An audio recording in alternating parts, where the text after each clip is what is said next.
क्या आप जानते हैं कि भारत की पहली महिला चीफ जस्टिस कौन है? जी हाँ, भारत की पहली महिला चीफ जस्टिस अभी तक बनी ही नहीं है।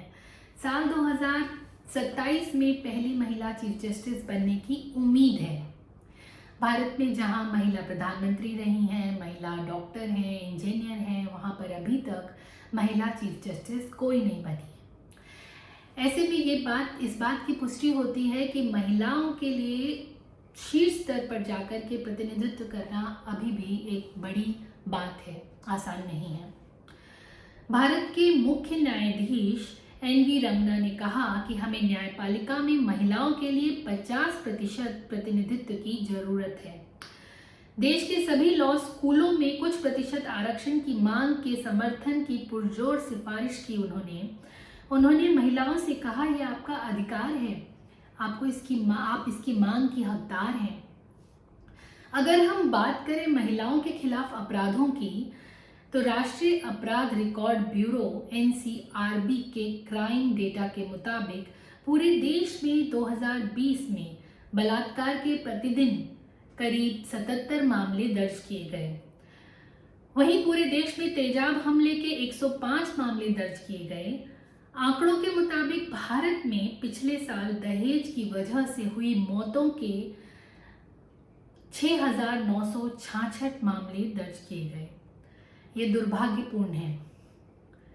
महिलाओं के खिलाफ अपराध के मामले जहां थमने का नाम नहीं ले रहे हैं, लेकिन chief justice of India N V. Ramana का न्यायपालिका में महिलाओं के आरक्षण का समर्थन करना और उस मुद्दे पर बात करना अपने आप में एक नई पहल है। निचली न्यायपालिका में 30% से कम जज महिलाएं हैं। वहीं देश में 17 लाख वकील हैं, जिसमें से सिर्फ 15% महिलाएं हैं। Bar council of India national committee में एक भी महिला नहीं है। इन सभी मुद्दों में सुधार की जरूरत है। हालांकि इस प्रणाली में बहुत सारी चुनौतियां भी हैं, जैसे कि बुनियादी ढांचे में सुधार की ज़रूरत है, जैसे कि वहाँ असहज माहौल है, भीड़ भाड़ वाले कोर्ट रूम हैं, वॉशरूम्स की सुविधा बेहतर करी जानी चाहिए, बैठने की जगह की कमी है, ये सारे मुद्दे हैं। न्यायाधीश चीफ जस्टिस ऑफ इंडिया ने कार्ल मार्क्स की बात को याद करते हुए कहा कि कार्ल मार्क्स ने एक बार कहा था दुनिया के मजदूरों के लिए कि दुनिया के मजदूरों एक हो जाओ, तुम्हारे पास खोने के लिए कुछ नहीं है सिवाय अपनी जंजीरों के।